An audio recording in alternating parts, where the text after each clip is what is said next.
Okay, next type of fraction is unit fraction. Okay, unit fraction में क्या होता है?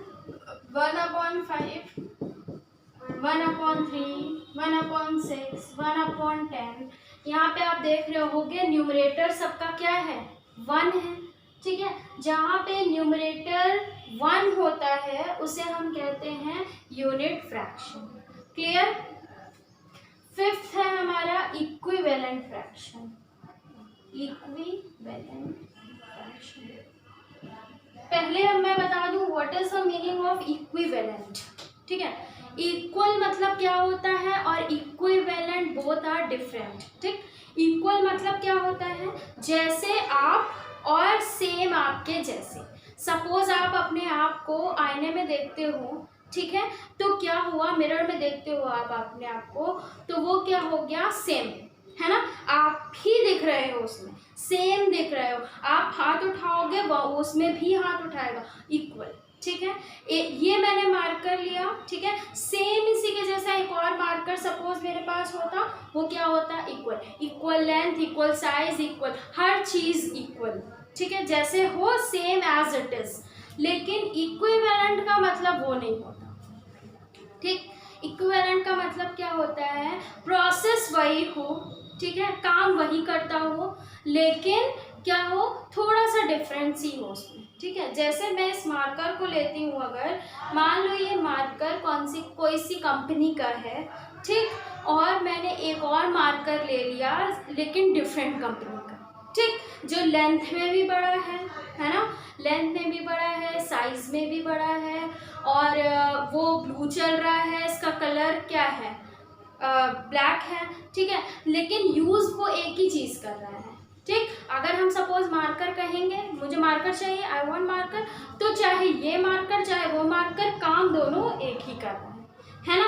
तो जब वर्क वो प्रोसेस एक ही करे, भले उसका लेंथ, साइज या चीज़ें डिफरेंट हो, तो वो क्या हो जाती है? इक्विवेलेंट. ठीक है, लेकिन अगर हर चीज़ सेम हो, बिल्कुल डिक्टो सेम हो, जैसे ये मार्कर सेम कंपनी का मार्कर मैं लाऊं और सेम साइज हो, ब्लैक कलर हो, हर चीज़ हो, लिखने में भी यूज़ होता हो, तो वो क्या हो गई? इक्वल. आई होप आपको क्लियर हो गया होगा. बात हम करते हैं यहाँ फ्रैक्शंस की. तो इक्वल फ्रैक्शन, सपोज मैंने यहाँ लिखा 7/2 और हो गया 7/2, तो इसको हम कहेंगे इक्वल. ठीक, या हम करते हैं 7 नहीं लेते हैं, हम लेते हैं 3/12. यहाँ भी लेते हैं 3/12. तो ये क्या हो गया? इक्वल हो गया. सेम है, यहाँ न्यूमरेटर 3 है, यहाँ भी 3 है, यहाँ डिनोमिनेटर 12 है, यहाँ भी डिनोमिनेटर 12 है. बट अगर हम यहाँ पे कहें 3/12 और यहाँ पे आप देख रहे हो 3 और 12 दोनों नंबर्स 3 के टेबल में आते हैं, है ना? 3 के टेबल में आते हैं. अगर मैंने 3 को 3 से डिवाइड किया आ गया 1, 3 को 12 से डिवाइड किया आ गया 4. ठीक, आ गया 4. तो हम इसको 1 लिख दिया मैंने यहाँ पे 4. 3 को 3 से डिवाइड किया 1, 3 को 4 से डिवाइड किया 3 को 12 से डिवाइड किया 4. तो काम क्या हुआ? यहाँ पे भी 3 ही मैटर कर रहा है, सेम नंबर पे 3 ही है. यहाँ पे भी अगर हम 3 से मल्टीप्लाई कर दें तो ही हमारा सेम हो जाएगा, है ना? कॉमन चीजें जब हो रही हैं, और डिफरेंशिएशन क्या है यहाँ पे? सिर्फ नंबर्स की. यहाँ पे न्यूमरेटर 3 है, यहाँ पे न्यूमरेटर 1 है, यहाँ डिनोमिनेटर 12 है, यहाँ डिनोमिनेटर 4 है. तो ये कैसा फ्रैक्शन हो गया? इसे हम कहेंगे इक्विवेलेंट फ्रैक्शन. ठीक ठीक, कॉमन सी क्या है इसमें कि 3.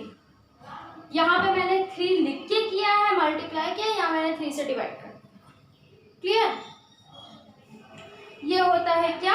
Equivalent fraction.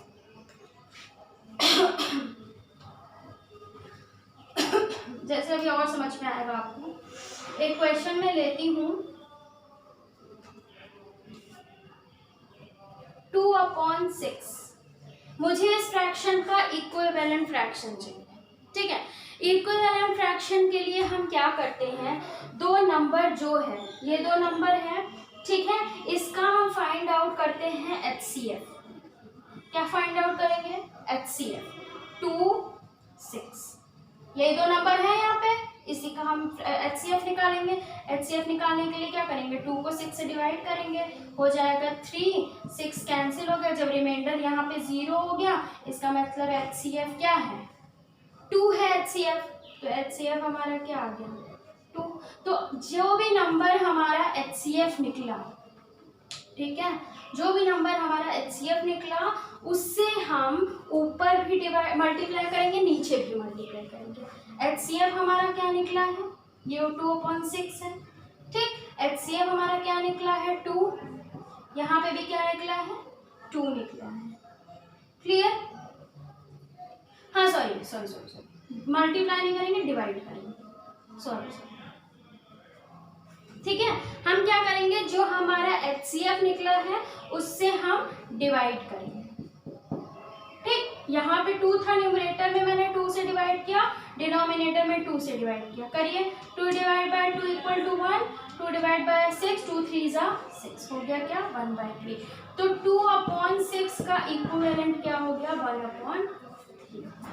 ठीक है, कुछ समझ में आया, नहीं आया? तो प्रोसेस आप याद रखिए, इक्विवेलेंट का क्या मतलब होता है वो आप याद रखिए। क्वेश्चंस आपके कॉपी में ऑलरेडी सॉल्व है, उसको कोशिश करिए करने की। कुछ नहीं करना है, 2 वैल्यू दिया है आपको, उसका इक्विवेलेंट निकालना है आपको। तो आप दोनों का HCF निकाल लीजिए, HCF जो आए उससे ऊपर भी डिवाइड कर दीजिए, नीचे यानी न्यूमरेटर में भी डिवाइड कर दीजिए और डिनोमिनेटर में भी। एक क्वेश्चन मैं और लेती हूँ इससे रिलेटेड।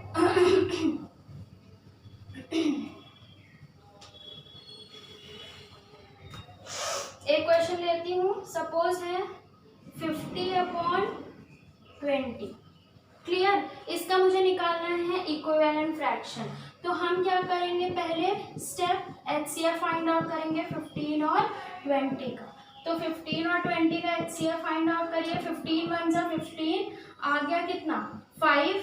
फिर HCF में क्या करते हैं, जो रिमाइंडर बचा उससे डिवाइजर को डिवाइड करते हैं, डिवाइजर एज अ डिविडेंड हो जाता है। यहाँ पे हो गया 15, कैंसिल हो गया, जब 0 हो गया तो ये हमारा क्या हो गया, HCF।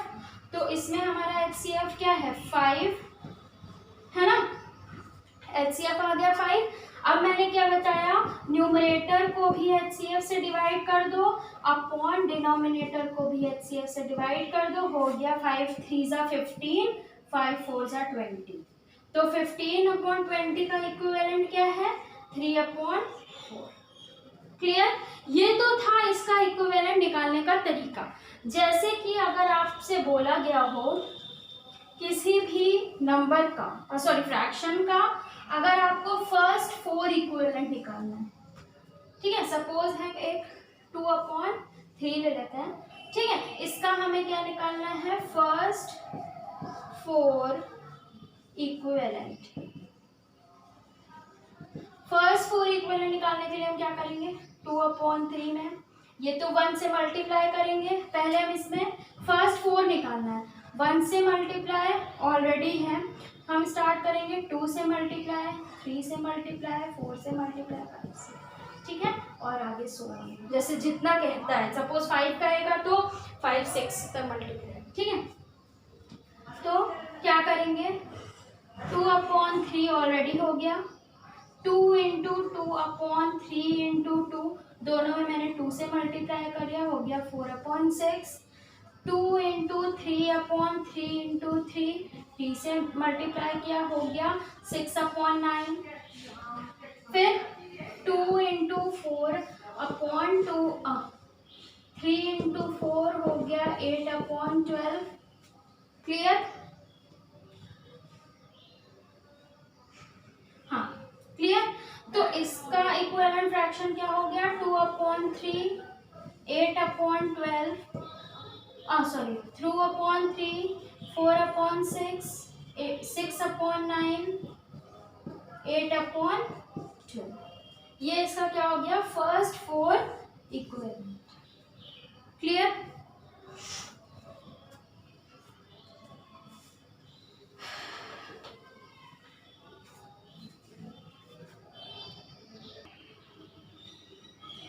Okay, so here you see comparison of fractions, ठीक है। कोई भी फ्रैक्शन जैसे आपको दिया होता है 2/3 और 5/3, क्लियर, सपोज ये है, तो आपको क्या दिया रहेगा, आपको बताना है कि कौन सा which is greater and which is smaller, ठीक है। यूज साइंस आप करते हो ना, जैसे नॉर्मली यूज साइंस ये और इक्वल, सेम वैसे अगर सेम डिनोमिनेटर है तो ग्रेटर न्यूमरेटर इज ग्रेटर, ठीक है।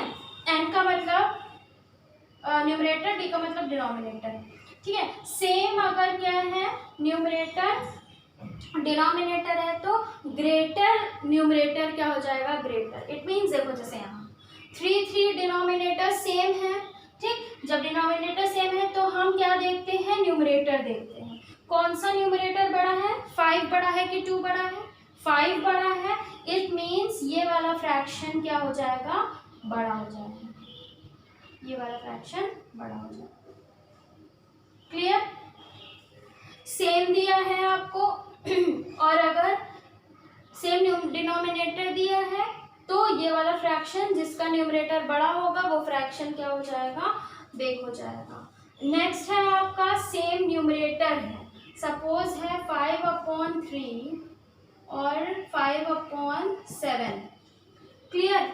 तो सेम न्यूमरेटर है तो greater denominator is smaller, greater denominator is smaller. देखो जैसे अगर डिनोमिनेटर क्या है,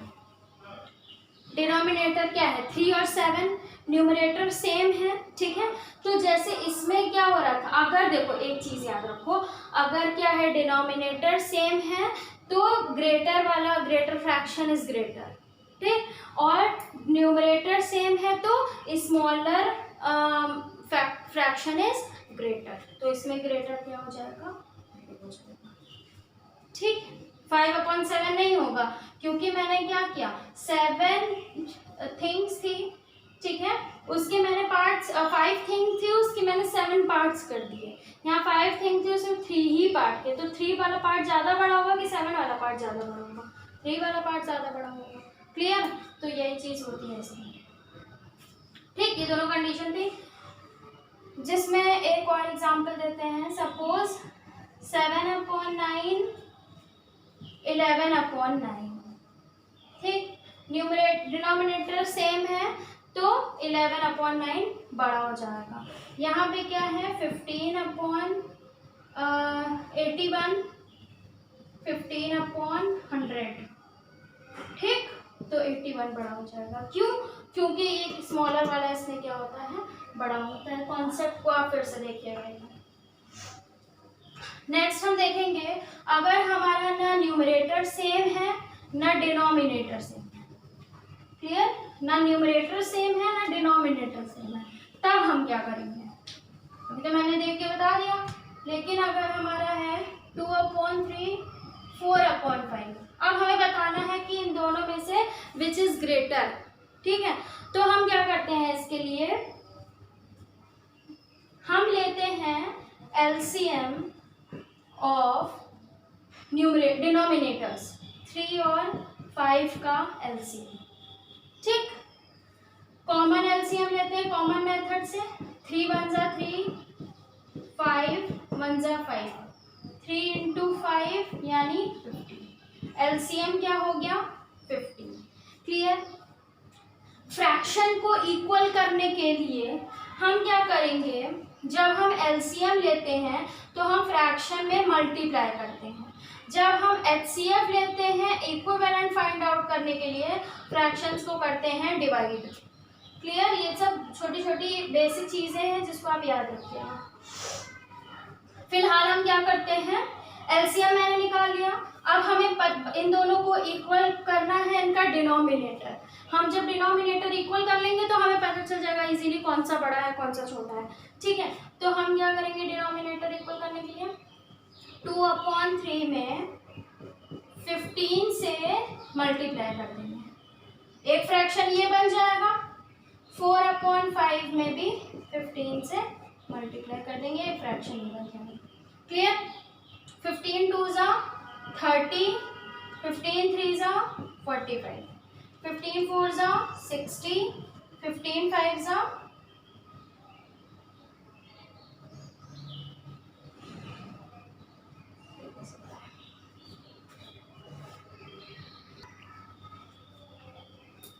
सॉरी थोड़ा सा कंफ्यूजन हो गया था। यहाँ पे आपको क्या करना है, ध्यान दीजिए। पहले अगर हमें डिफरेंट काइंड ऑफ फ्रैक्शंस मिले हैं जिसका ना तो न्यूमरेटर सेम है ना ही डिनोमिनेटर सेम है, तो उसको हम करने के लिए क्या करते हैं, पहले एलसीएम लेते हैं। किसका? डिनोमिनेटर्स का। एलसीएम आ गया हमारा 15। हमें इस नंबर को क्या बनाना है, 15 डिनोमिनेटर के इक्वल। ठीक है, अब समझ में आया, 15 डिनोमिनेटर के इक्वल। तो हम यहाँ पे 3 में से क्या मल्टीप्लाई करें कि हमारा यहाँ पे 15 हो जाए। 5 से, जिस नंबर से हम नीचे मल्टीप्लाई करते हैं उसी नंबर से इक्वल ऊपर मल्टीप्लाई करते हैं। क्लियर? तो हो गया 5 2 ज़ा 10, 3 5 ज़ा 15।